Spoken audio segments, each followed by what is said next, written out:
जय बोलो देवादिदेव खदराट श्री भगवान महावीर स्वामी की जय जय जय। अहिंसा परमो धर्म की जय जय जय। परम पूज आचार्य गुरुवर श्री विद्यासागर जी महाराज जय जय जय। आचार्य श्री समय सागर जी महाराज की, पूज मुनिवर श्री प्रमाण सागर जी महाराज की, पूज मुनिवर श्री संधान सागर जी महाराज की नमस्ते। धरती में बीज बोते हैं, मृदु माटी का संसर्ग पाकर अंकुरित होता है, पल्लवित पुष्पित होता है,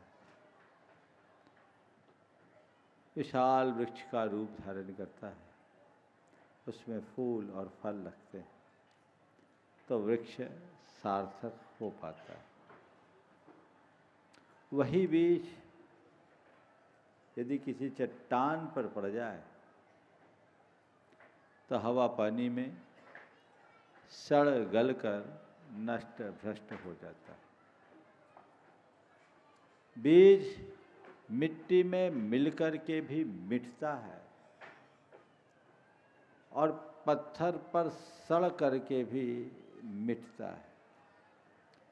बीज का मिट्टी में सिमटना, अपने क्षुद्र अस्तित्व को विराट स्वरूप प्रदान करना है, तो वहीं पत्थर पर सड़ना अपने अस्तित्व को ही विनष्ट कर देना है। इस धरती पर हम आप सबका जीवन एक बीज की तरह है। अब सब इस पर निर्भर है कि हम जीवन के इस बीज को किस रूप में विकसित करते हैं या विनष्ट करते हैं। आज जिस तीर्थंकर परमात्मा की हम आराधना कर रहे हैं, वे हैं जिन्होंने अपने जीवन बीज को विकसित कर विशाल वट वृक्ष का रूप धारण कर लिया। एक ऐसा वट वृक्ष जिसकी छाया में सारी सृष्टि राहत की आनंद की अनुभूति कर रही है। सच्चे अर्थों में देखा जाए तब भगवान एक ऐसे वट वृक्ष बन गए जो सारे संसार के लिए राहत गढ़ हो गए। सबको राहत, सबको शांति, सबको आनंद है। तुम्हारे जीवन को रूपांतरित कर दे, इसलिए एकदम शांति और नीरवता का परिचय दे। मैं जो बात कह रहा हूं, हम आप साधारण प्राणी, लेकिन क्षमता वही असाधारण है। अब इस बीज को, हमारे हाथ में बीज हैं, अब हम पर निर्भर है कि इस बीज को हम अर्थ देते हैं, व्यर्थ करते हैं, अनर्थ करते हैं या परमार्थ करते हैं। 4 शब्द हैं: अर्थ, व्यर्थ, अनर्थ और परमार्थ। जन्म लेना और उसके अर्थ को समझकर अर्थ पाना हमारे जीवन के लिए एक मजबूत आधार प्रदान करता है। अर्थ का अर्थ क्या है? प्रयोजन। हमारे जीवन का अर्थ क्या है ये समझो। आज भगवान का जन्म कल्याणक मना रहे हो, उनने जन्म लेकर कल्याण किया, उनका जन्म ही जगत के कल्याण का कारण है। हमें जन्म मिला है मनुष्य जन्म मिला है, इसका प्रयोजन क्या है? बोलो, ये मानव जीवन किस लिए मिला? कभी सोचा? मौज मस्ती के लिए, पैसा कमाने के लिए, दुनियादारी में उलझने के लिए, रंगरेलियां मनाने के लिए, या अपने जीवन का कल्याण करने के लिए? किस लिए मिला? बोलो, हाँ, थोड़ा जोर से, ईमानदारी से बोलो। ये हमें समझा रहे हो, हमें खुश करने के लिए बोल रहे हो, कि अंदर ऐसी आवाज आती है? जीवन किस लिए मिला? इस जीवन का मूलभूत प्रयोजन क्या है? ये जीवन का अर्थ क्या है? जीवन का कल्याण। अगर तुमने नर भाव को पाकर आत्म कल्याण के लिए अपने आप को लगाया, तो जीवन का कोई अर्थ है। अन्यथा ये जीवन व्यर्थ है। थोड़ी देर के लिए आप सब लोग अपनी आंखें बंद करिए, सभी लोग, और विचार कीजिए कि यदि अभी इसी पल मेरी आखिरी सांस चली जाए,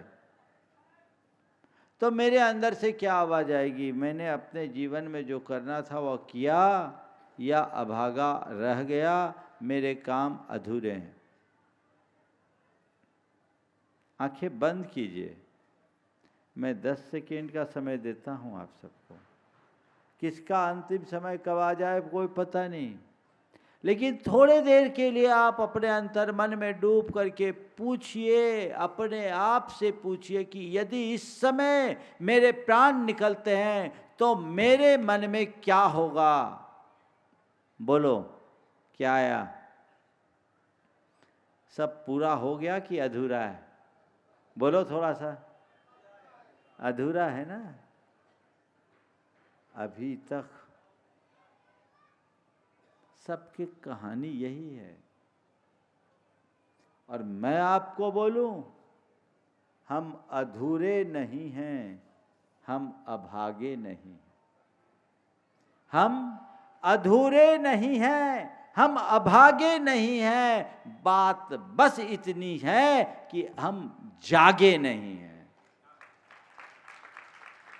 जाग जाओ तो ये अधूरापन खत्म होगा, उसमें पूर्णता प्रतिष्ठित होगी। अधूरेपन को पूर्णता का स्वरूप प्रदान करो। मैंने ये मनुष्य जीवन पाया, पाकर के क्या किया? बोलो। अगर तुम्हारे मन में अफसोस और खेद हो तो समझना तुम्हारा जीवन व्यर्थ गया, और संतुष्टि और प्रसन्नता है तो समझना तुम्हारे जीवन का कोई अर्थ है। लेकिन क्या है? अपने जीवन में किया क्या?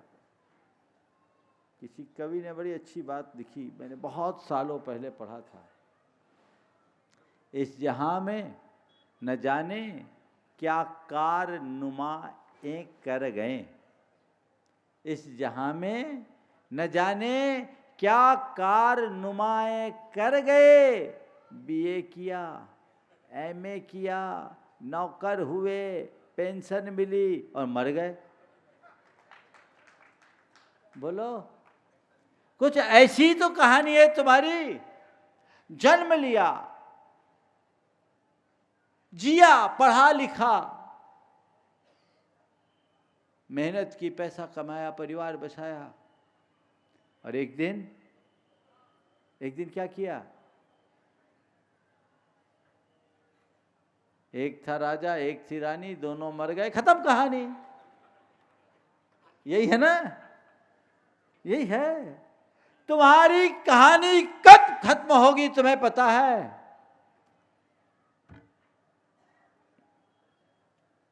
जन्म हुआ है, जीवन मिला है, इसके अर्थ को समझिए। ये मनुष्य जीवन किस लिए मिला? अपने मन से सवाल कीजिए। पैसा कमाने के लिए नहीं,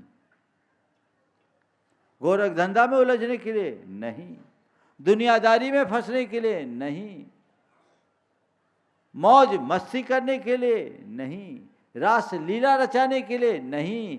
किस लिए? अपनी आत्मा का उद्धार करने के लिए मिला है।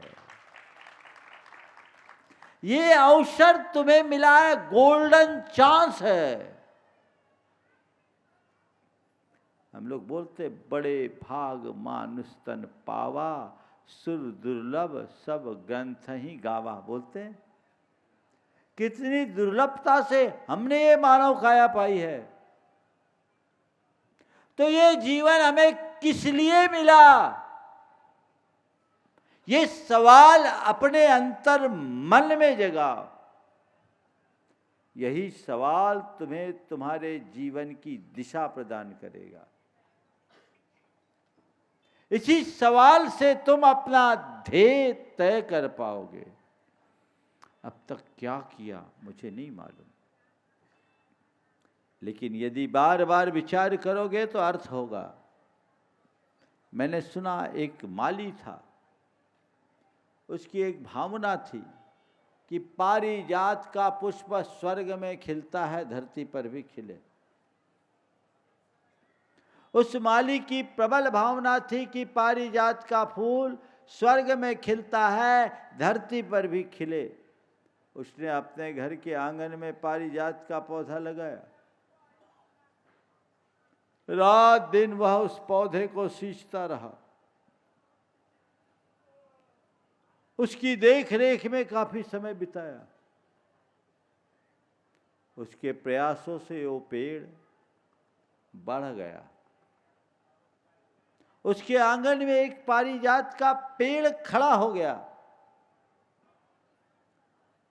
उसके मन की एक बड़ी इच्छा थी कि इस पे फूल खिले। रोज सुबह बड़ी उमंगों के साथ वो उस पेड़ को देखता कि शायद आज कोई फूल खिलेगा, लेकिन उसे रोज निराशा लगती। प्रतिदिन उसे निराशा। उसका पेड़ बड़ा तो हो गया, लेकिन उसमें फूल नहीं खिला। यूं करते करते वो माली खुद बूढ़ा हो गया, पर उस पेड़ में एक भी फूल नहीं खिला। एक दिन किसी संत का उधर से विचरण हुआ। उस माली ने अपनी व्यथा संत प्रवर के समक्ष प्रकट की। संत ने अपने दिव्य ज्ञान से उस पेड़ को देखा और कहा, माली, ये पेड़ तो कभी नहीं खिलेगा। माली, ये पेड़ तो कभी नहीं खिलेगा। वो हतप्रभ रह गया कि हे प्रभु, आखिर ये पेड़ क्यों नहीं खिलेगा? मेरा श्रम व्यर्थ क्यों होगा? तो उसने कहा, माली, ये पेड़ इसलिए नहीं खिलेगा क्योंकि ये पेड़ बांझ है। बांझ पेड़ बढ़ तो सकता है, खिल नहीं सकता। ये पेड़ बांझ है, बांझ पेड़ बढ़ तो सकता है, खिल नहीं सकता। उस माली को घोर पश्चाताप हुआ। उसके मुख से निकला, हाय, मेरा सारा समय, श्रम और पूरा जीवन व्यर्थ हो गया। मेरा सारा समय, श्रम और पूरा जीवन व्यर्थ हो गया। काश मुझे मालूम होता कि ये पेड़ बांझ है तो मैं सुधार कर लेता। आप लोगों से भी पूछता हूं, पेड़ तो बड़ा दिख रहा है। कई लोग बोलते महाराज जी 1995 में हम यहाँ रहते थे, अब देखो स्टैंड पर बड़ा मकान बना लिए, कई रोड पे बड़ा मकान बना लिए, कहाँ कर लो, है ना। उधर मकान बना लिए, किसी के एक मकान थे, किसी के 4 मकान हो गए, किसी की एक दुकान थी, किसी की उसके 4 दुकान हो गए, किसी का एक घर अनेक घर में परिवर्तित हो गया, है ना।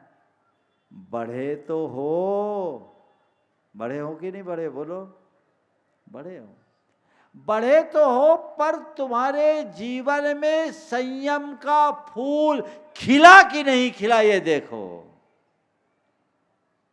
संयम, सादगी, सदाचार के पुष्प खिलने पर ही जीवन की सार्थकता होती है। वो खिला है कि नहीं, बोलो। धन लाभ हुआ, धर्म लाभ कितना हुआ ये देखो। अगर जीवन के मूलभूत प्रयोजन को साकार करने में तुम लगे हो तो उसका कोई अर्थ है, अन्यथा व्यर्थ है। जैसे तैसे जी के जिंदगी गुजार दी, क्या किया, बस जी लिया, चलो, इसको कहेंगे व्यर्थ है। न कोई त्याग तप किया, न कोई संयम साधना की, न कोई व्रत उपवास किया, न कोई दान पुण्य और सत्कर्म किया। क्या किया, गोरख धंधा, 1 रुपया की 5 चवन्नी भुनाने में लगे रहे, है ना, है ना, यही किया। संत कहते हैं तूने व्यर्थ किया। क्या किया, व्यर्थ किया। तीसरा है अनर्थ। अनर्थ मतलब जो नरभव पाकर पाप, पाखंड और अनाचार में मग्न रहते हैं, वे अपने जीवन के साथ अनर्थ करते हैं। वे निज और पर के हित में बाधक बनते हैं। अर्थ हो बहुत अच्छी बात है, व्यर्थ मत करना। कदाचित व्यर्थ में भी इतना ही है कि उसका जीवन व्यर्थ गया, लेकिन अनर्थ तो सबको बर्बाद कर दिया, खुद को भी और सारे संसार को भी। बहुत सारे लोग हैं जो अभागे लोग हैं, और ऐसा करके वो नहीं समझ पा रहे कि मैं अपने साथ कितना बड़ा अनर्थ कर रहा हूं।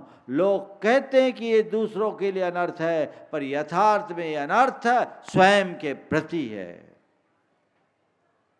अपनी आत्मा के प्रति अनर्थ, अपनी आत्मा का हनन, अपनी आत्मा की मर्यादा का हनन। अनर्थ से बचिए, कोई दुष्कर्म मत कीजिए, संकल्प पूर्वक, प्रतिज्ञा के साथ। और चौथा जो चरण है जीवन का, वह है परमार्थ। जीवन को परमार्थ से जोड़िए। परमात्मा जन्म लिए, जीवन जिएंगे, जीवन को सार्थक बनाकर जीवन का फल पाएंगे, यही परमार्थ है। आध्यात्मिक साधना में निमग्न होना ही परमार्थ है। उस परमार्थ को अपने जीवन का लक्ष्य बनाइए और अनर्थ, व्यर्थ और अनर्थकारी कृत्यों से अपने आप को दूर रखिए। क्या कर रहे हो, अपने जीवन को किस दिशा में नियोजित कर रहे हो, ये हर व्यक्ति को अपने अंतर मन में उतर करके देखना है।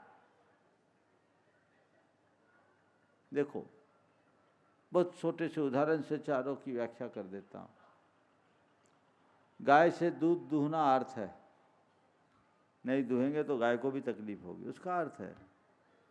और दूध दूह के ऐसे ही रख देना, दूध को फाड़ देना व्यर्थ है, ठीक है।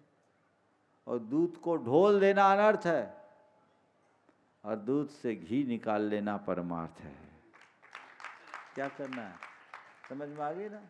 दूध दूहना अर्थ, उसका उपयोग न करना, उसे फाड़ देना व्यर्थ, उसे ढोल देना अनर्थ, और घी निकाल लेना परमार्थ।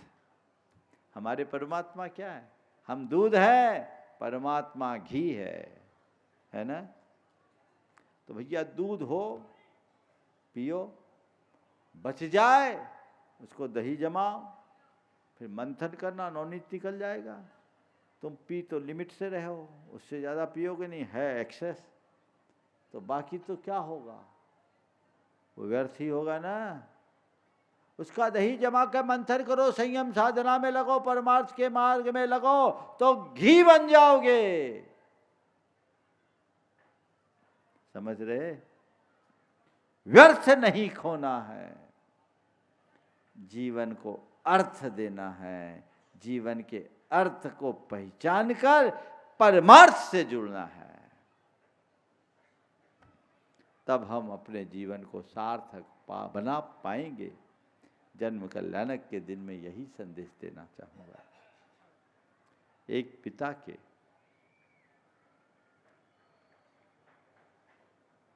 सामने उत्तराधिकारी के चयन का सवाल था। उसके 4 पुत्र थे।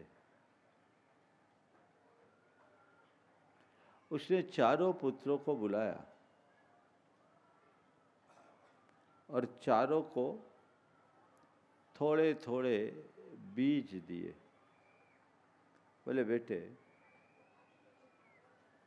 इन बीजों को मैं तुम्हें सौंप रहा हूं। बड़े मूल्यवान बीज हैं, दुर्लभ बीज हैं, इन्हें संभाल कर रखना।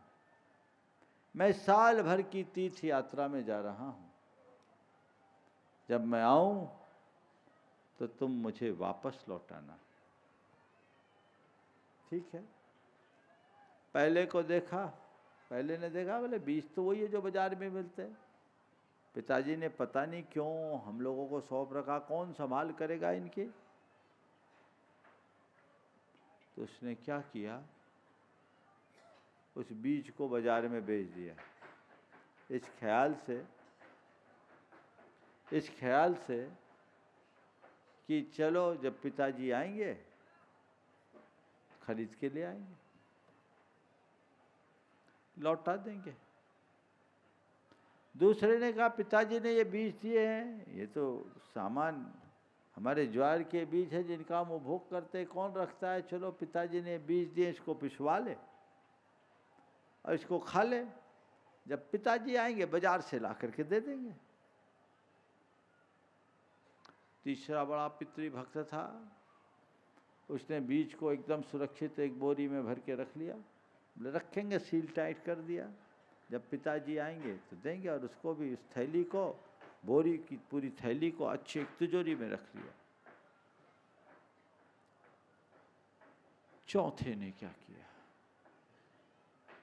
चौथे ने अपने घर के पीछे थोड़ी सी जगह थी, उसे तैयार किया और तैयार करके उसमें बो दिया। साल पूरा होने के बाद पिता ने पूछा चारों बेटों से बुलाकर कि तुम हमारे बीज सुरक्षित रखे हो। पहले ने कहा पिताजी अभी बताता हूँ। बाजार गया, बीज लेके आया, पिता ने देखा, बोला बेटा ये बीज वो नहीं है जो मैं तुम्हें सौंप कर गया था। वो बीज कहाँ है? बोले पिताजी मैंने तो उन्हें बेच दिया, बेच दिया। बेच दिया? बेटा तूने अनर्थ कर दिया। तूने अनर्थ कर दिया। वो बीज साधारण बीज नहीं थे, बड़े दुर्लभ प्रजाति के बीज थे। एक एक बीज अनंत अनंत बीजों को उत्पन्न करने वाले थे। तूने उसे अनर्थ कर दिया। मुझे तुमसे ये उम्मीद नहीं थी। दूसरे से पूछा, बोले तुमने बीजों को क्या किया? बोला पिताजी मुझे बीज ऐसी साधारण दिखे तो हमने तो उनका आटा बनाकर उपयोग कर लिया, अभी बाजार से ले आते। कहा बेटा तू भी उसके अर्थ को नहीं समझा, ये भी व्यर्थ हो गया। काश तू उसके मूल्य को समझा होता तो तुझे कुछ खास उपलब्धि होती। तीसरे से पूछा, बोला बीज बिल्कुल सुरक्षित है। वो गया, तिजोरी खोला, थैला को उठाया तो वजन ही खत्म, हल्का। क्या हुआ? वो पूरा बीज उसमें घुन लगा, भूसा बन गया। पिता से पूछ ला करके दिखाया, बोला बेटा क्या किया? बोले मैंने बीज को संभाल के रखा लेकिन सारे बीज नष्ट हो गए, सब में घुन लग गया। बोला बेटा तूने भी उसे व्यर्थ कर दिया। इतने कीमती बीज तूने यूं ही भी नष्ट कर दिया। पिता निराश था। चौथे पुत्र से पूछा, बेटे मेरे बीजों का क्या हुआ? बोला पिताजी आइए दिखाता हूं, आपके बीज आपके आशीर्वाद से सुरक्षित है। कहाँ है? बोले आइए। तो घर के पीछे की तरफ ले गया, दूर से ही बहुत सुंदर सुगंध है। पिता के मन में प्रसन्नता हुई और सामने लहलहाती फसल को दिखा करके कहा, पिताजी ये आपका आशीर्वाद फल रहा है। आपने मुझे जितने बीज दिए आज आप देख ले, उससे अनंत गुना बीज यहाँ आपके सामने है। पिता ने चौथे बेटे को अपनी छाती से लगा लिया और कहा, बेटा तू ही उत्तराधिकारी होने के लायक है, मुझे तुझसे ही कुछ उम्मीद है। ये जीवन बीज है, इसे दांव पर मत लगाओ, इसे बेचो मत, गोरख धंधा में इसे व्यर्थ मत करो, इसे यूं ही विनष्ट मत होने दो। इस बीज को चरित्र की धरती पर बो और अनंत गुना फलवान बनाने का प्रयत्न करो, तभी हमारा ये पंच कल्याणक मनाना सार्थक होगा और हम अपने जीवन में कुछ अच्छा कर पाएंगे। 24 तीर्थंकरों को देखिएगा, लगभग 1-2 अपवाद को छोड़कर सबके जिस दिन जन्म कल्याणक है उसी दिन दीक्षा कल्याणक है। समझ गए? कल दीक्षा होगी। जीवन में ये भाव जगना चाहिए कि मैं अपने जीवन को परमार्थ से जोड़कर चलूं, परमार्थ में नियोजित करूं और अपने जीवन को आगे बढ़ाऊं। ऐसा पुरुषार्थ सभी को करना चाहिए। मैं तो इतना ही कहूँगा, आज जन्म कल्याणक है, सबके मन में एक संकल्प का जन्म होना चाहिए कि अब मुझे अपने जीवन को धर्म मार्ग से जोड़कर जीना है। और धर्म मैं ना कर पाऊँ कोई बात नहीं, अधर्म से बचना है। इसके लिए संकल्पित हो जाइए, जिससे अपने जीवन को कृतार्थ किया जा सके, जिससे अपने जीवन को सार्थक बनाया जा सके। ये सत संकल्प अपने हृदय में डाल दो। ये बीज अगर अंदर पड़ गया तो कल अंकुरित होकर ये विशाल वृक्ष का रूप धारण करेगा, जो तुम्हारे जीवन के उत्कर्ष का आधार बनेगा। हमने अनंत जीवन यूं ही खोया, कहीं ये जीवन भी इसी तरह नष्ट न हो जाए, ये हम सबको ध्यान रखने की जरूरत है। बस अंत की पंक्तियां बोल करके मैं विराम लूँगा। आज आप लोगों ने जन्म कल्याणक का महान उत्सव मनाया। राहतगढ़ जैसी छोटी सी नगरी में जिस उल्लास और उमंग की अभिव्यक्ति हुई वो अपने आप में बहुत ही प्रशंसनीय सराहनीय है। अब अभी तक तो भगवान का जन्म है, राग रंग है, असली पंच कल्याणक तो कल से शुरू होगा। जब भगवान वैराग्य के पथ पर चलेंगे और हमें एक अच्छी प्रेरणा मिलेगी। वो प्रेरणा और भावना अपने अंतर मन में जगाइए, वैराग्य के पथ पर आगे बढ़िए, तभी हम अपने जीवन को आगे बढ़ा पाएंगे। जो दे सके व्यर्थ को अर्थ, जो दे सके व्यर्थ को अर्थ, वही सिद्ध वही समर्थ। बस व्यर्थ को अर्थ दें, अर्थ को व्यर्थ मत होने दें। बस यही अपने मानस में अंकित कर लीजिए, जीवन निहाल होगा। आज जन्म कल्याणक के अवसर पर आप लोगों को मैं बहुत बहुत शुभकामनाएं देता हूं। अब हमारा जन्म कल्याणक तो नहीं हो सकता, लेकिन जन्म लेने के बाद कल्याण जरूर कर सकते हैं। तो मैं एक शुभभावना रखता हूं कि आप जन्म के बाद कल्याण की बात सोचें और अपने जीवन का पथ प्रशस्त करें। बोलिए अहिंसा परमो धर्म की।